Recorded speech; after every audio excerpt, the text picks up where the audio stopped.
it's Chellbee. Welcome back to my channel, and if you're new here, welcome. I am Chellbee, the blogger behind Chellbee.com, and every Thursday I like to share new videos on my Thursday thoughts on faith, and today in particular I'm actually sharing a video that is based on one of my most popular blog posts, 5 ways to get consistent with reading your Bible.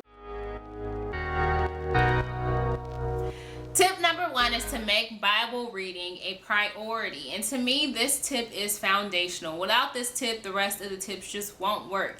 If you don't make it a priority, you're not going to do it. You prioritize the other things that you need to get done, like going to work, eating, spending time with, your family or your friends. Why not prioritize your Bible reading plan, your Bible reading routine? Once you do that, you begin to do it. Just like with anything, Bible reading is a choice. And I think sometimes we don't read our Bible regularly because we're intimidated, or maybe we don't have the tips or the resources we need to get started, which is part of the reason why I've tried to share videos on how to Bible study for beginners. So I'll make sure to link the playlist or something over here or over here so that you can check out my different tips for how to Bible study as a beginner.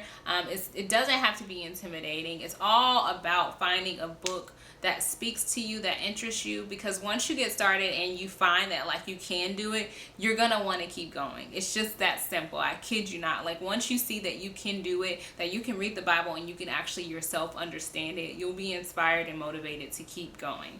Tip number 2, and sorry because I'm reading from my phone as always. Tip number 2 is to get excited about reading the Bible. That is it's all about mindset as well. That's another one of those foundational things. It's about priorities and mindset. You got to make that commitment and you got to change your mindset. When you tell yourself that it's going to be fun, that you're looking forward to it, that it's energizing and that it's something that interests you, just like watching your favorite show on TV or reading your favorite book, or whatever it is you do in your free time that you enjoy doing. If you look at reading your Bible in that same light, if you change your mindset, cut that switch on in your head that says that, hey, this is exciting, it's interesting, this is something I look forward to doing, you're going to want to do it. When you miss the opportunity to do it, you're going to be like, man, I got to make sure I do that tomorrow, or man, I got to make sure I do that when I get home, because you're going to look forward to it.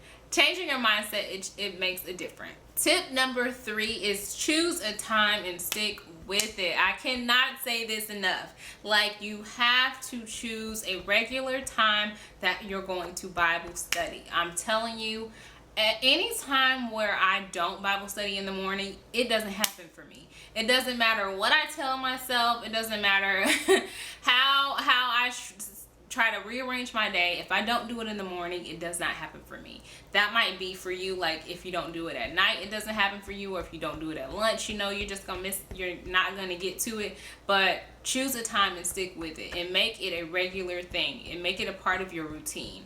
I read in Fevering by Priscilla Shirer. She talked about not waiting to the end of the day to spend time with God.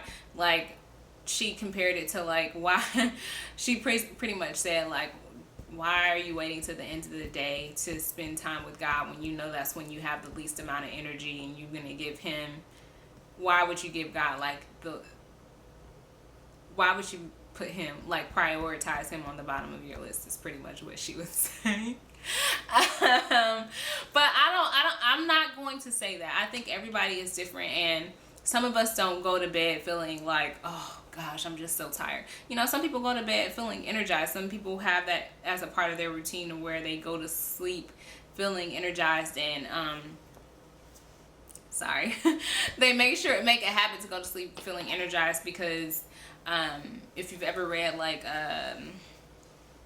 books on on productivity, they say how you go to sleep, your mindset when you go to sleep is how you wake up. So that it's important to go to sleep with a certain mindset of saying that you have energy, because if you go to sleep that way, then you wake up with energy. So I think what time of the day that you do your Bible study routine is totally up to you. You can do it at the end of the day if you're someone who has energy at night and you go to bed with the mindset of having energy, and you don't go to sleep feeling completely drained from the day. If you're drained at the end of the day and you just have nothing left to give, I'm so sorry that this is shaky, you guys. if you're drained at the end of the day and that's like a part of your normal routine of like you're feeling drained and you have nothing to give, then definitely do not Bible study at the end of the day. I don't recommend doing it at the end of the day if you're someone who always finds yourself feeling drained at the end of the day, because when you Bible study, you want your heart and your mind you want it to be open and receptive to what you're reading, and you really want to give it your all. Like, you want to give it your full attention and your full energy. That's really important.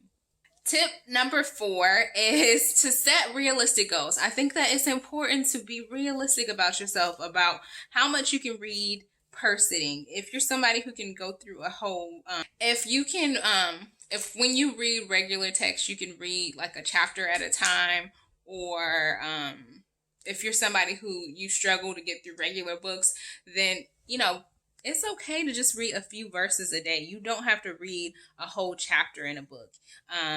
It's perfectly fine to chop it down and read less. It's just about making sure you do the reading. That's really what it comes down to, doing the work, So just choose a realistic reading plan for yourself, and always feel free to customize those reading plans. They're not set in stone. You can read whatever way makes sense for you and works for you. You can stop wherever you want to. You can start wherever you want to.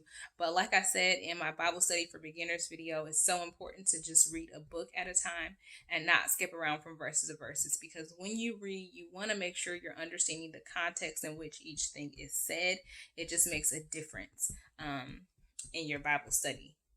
Tip number 5 is just really reflecting and being honest with yourself about why you are deciding to read the Bible. I think understanding your reasoning for reading the Bible is just as important as whatever you're reading in the Bible.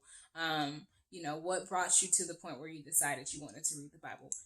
Taking the time to reflect on that will help you to kind of remind yourself of what brought you here, and it'll help you stay motivated when you are feeling discouraged in your Bible study routine, or when you're, considering or maybe starting to drift. Having that written down so that you can read it and refresh your mindset will make a difference. So those are my 5 tips for how to stay consistent with reading the Bible. I hope that this video was helpful for you. If it was, please be sure to hit the like button and don't forget to subscribe.